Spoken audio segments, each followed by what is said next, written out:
Happy சாபத். இன்றைய நாளிலும் நம்ம இயற்கை செய்தியாக ஒரு சிறிய பூச்சி அதை பற்றி தான் நம்ம பார்க்க போகிறோம். பூச்சின்னு சொல்கிறத விட அது ஒரு பூச்சி இன்னொன்று சொல்லலாம். சிவப்பு புழு.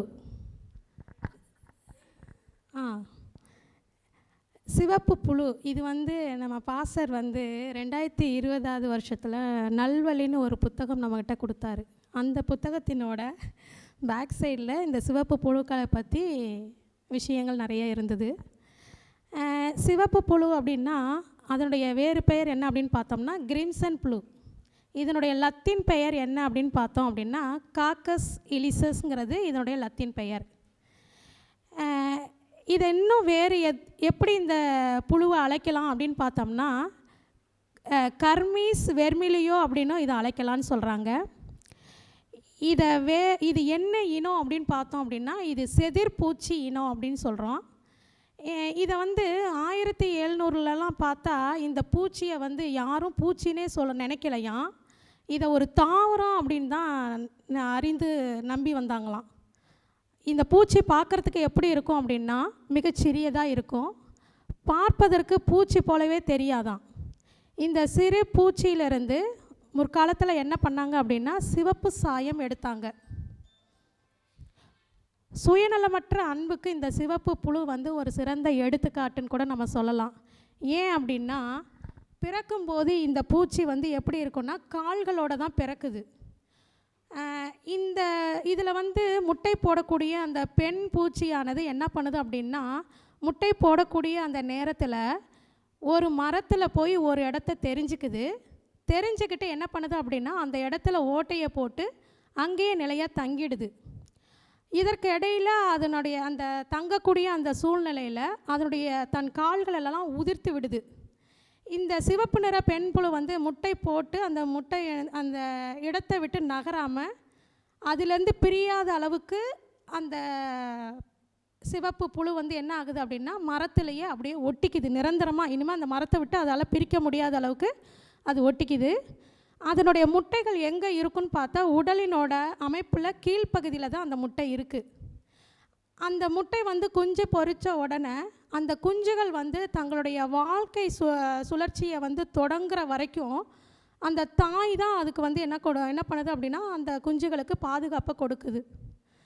முதல்ல இந்த குஞ்சுகள் என்ன உணவு என்ன ஆகாரத்தை சாப்பிடுது அப்படின்னு பார்த்தா தங்கள் தாயோட உடலைத்தான் ஆகாரமாக சாப்பிடவே ஆரம்பிக்குது. தாயை சாப்பிட்டு தான் குஞ்சுகள் வளர்கிறது அப்படின்னு சொல்லி நம்ம பார்க்குறோம். அது மட்டும் இல்லாமல் அது மேலே இருக்கிற செதில், அதாவது தாயோட உடலில் மேலே இருக்கிற அந்த செதில் எப்படி இருக்குது அப்படின்னா அந்த குஞ்சுகளை எதிரிகளோட தாக்குதலேருந்து பாதுகாக்கக்கூடியதாக இருக்குது. தங்கள் தாயின் உடலில் அதன் கீழ்ப்பகுதியில் உள்ள ஒரு குறுகிய இடைவெளி வழியாக அவை வெளியே வருகின்றன. அந்த குஞ்சுகள்லாம் என்ன பண்ணுது அப்படின்னா தாயோட பகுதியிலே தான் அது உணவாக சாப்பிடுது. அது மட்டும் இல்லாமல் அதனுடைய உடல் அமைப்பில் சில பகுதிகள் வழியாக குறுகிய பகுதி வழியாக தான் அந்த குஞ்சுகள் என்ன பண்ணுது அப்படின்னா வெளியே வர ஆரம்பிக்குது. அது வெளியே வந்த ஒரு 3 நாட்களுக்கு பிறகு தான் என்ன ஆகுது அப்படின்னா தங்கள் தாயின் உடலின் அதன் கீழ்ப்பகுதியில் உள்ள ஒரு குறுகிய இடைவெளி வழியாக அவை வெளியே வருகின்றன. 3 நாட்களுக்கு பின்னர் அதன் மேல் பனி போல் வெண்மையாக இருக்கும் மெழுகு உரை உதிர்கிறது. அப்புறம் இந்த குஞ்சுகள்லாம் அந்த தாயோட உடலோட அந்த இதிலேருந்து வெளியில் வந்ததுக்கப்புறம் அது மேலே தாயோட அந்த உடம்பு மரத்தோடு ஒட்டியிருக்கிற அந்த மேல் பகுதியில் என்ன ஆகுதுன்னா ஒரு மெழுகு போல் ஒரு வெண்மையான ஒரு பனி போல் ஒரு திரவம் இருக்குது. இது தன்னுடைய உடம்புல மட்டும் சாயம் இல்லாமல் அந்த மரத்தில் எங்கெல்லாம் ஒட்டியிருக்கோ அந்த தண்டு பகுதியில் கூட அது அந்த சிவப்பு சாயத்தை விட்டுட்டு போகுது. இவ்வாறு தன்னையே தியாகம் செய்து சிவப்பு புழு தன் பிள்ளைகளை பாதுகாக்கிறது. அது மட்டுமல்லாமல் இறந்த பிறகு அது மனிதனுக்கும் பயன் தருகிறது. அப்போது ஒரு பெண் புழு முட்டையிடும்போது அந்த முட்டையை குஞ்சு பொறிக்கிற வரைக்கும் குஞ்சு பொறித்ததுக்கு பிறப்பாடும் என்ன பண்ணுது அப்படின்னா தன்னுடைய குழந்தைகளை அது பாதுகாக்குது. தன்னையே ஆகாரமாக அந்த குஞ்சுகளுக்கு கொடுக்குது. இப்படிப்பட்ட தியாகம் அந்த தாய் புழு செய்யுது. அது மட்டும் இல்லாமல் அது இறந்த பிறகு அது சுற்றிலும் வந்து வரக்கூடிய அந்த சிவப்பு நிறத்தை வணிக ரீதியாக சாயங்கள் தயாரிக்க பயன்படுத்துகிறாங்க. அது வந்து என்ன சிவப்புன்னு சொல்கிறாங்க அப்படின்னா ராஜ சிவப்புன்னு சொல்கிறாங்க. புழு இறந்தால் தான் அந்த சாயத்தையே பிரித்தெடுக்க முடியும். புழு இறக்கலை அப்படின்னா அந்த சாயத்தை என்ன பண்ண முடியாது அப்படின்னா பிரித்தெடுக்க முடியாது. அவற்றின் உடல்களில் உள்ள மெழுகு பொருளிலிருந்து என்ன தயாரிக்கிறாங்கன்னா செல்லாக் அப்படிங்கிற ஒரு மருந்தை பாதுகாக்கக்கூடிய மரப்பொருளை பாதுகாக்கக்கூடிய ஒரு இதை தயாரிக்கிறாங்க. அது மட்டும் இல்லாமல் அது மனிதனுடைய இருதயத்திலோட செயல்பாட்டை சீர்படுத்த உதவக்கூடிய ஒரு மருந்து தயாரிக்க இது பயன்படுது, மனிதர்களுக்கும் பயன்படுது. இந்த கர்மீஸ் வெர்மிலியோங்கிற அந்த புழுக்கள் தங்களையே பலியாக்கி தங்கள் குஞ்சுகளை வாழ வைக்கின்றன. தற்தியாகத்திற்கு அற்புதமான இது ஒரு எடுத்துக்காட்டு அப்படின்னு சொல்லலாம். ஏன்னா தன்னுடைய உடலையே தியாகமாக கொடுத்து ஆகாரமாக கொடுத்து தன் குஞ்சுகளை பாதுகாத்து அது தன்னுடைய வாழ்க்கை சுழற்சி வர வரைக்கும் பாதுகாக்குதுன்னு சொல்லி பார்க்குறோம்.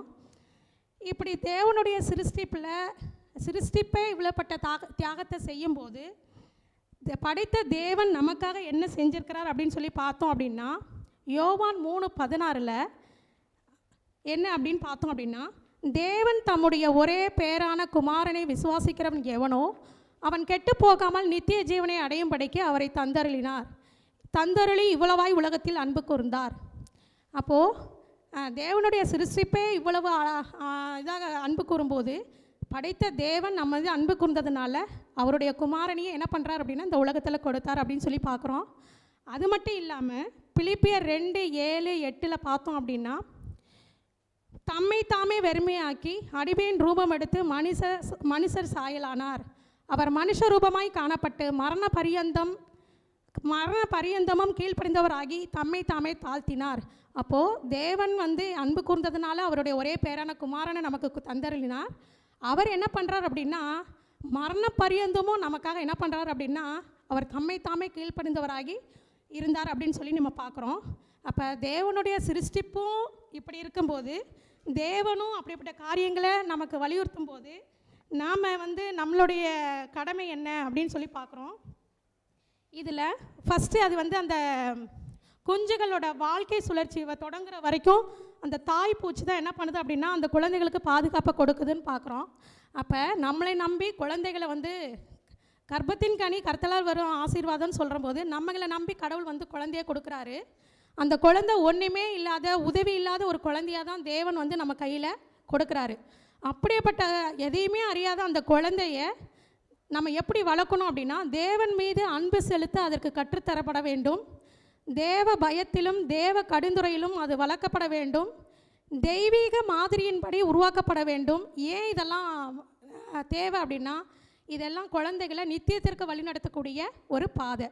குழந்தை பருவத்தில் அந்த உண்டான பழக்கங்களும் கற்றுக்கொண்ட பாடங்களும் என்னத்தை நெறிப்படுத்தும் அப்படின்னு பார்த்தா அதனுடைய குழந்தையோட குணத்தை வந்து நெறிப்படுத்தி வளர்க்கப்படும் அப்படின்னு சொல்கிறோம்.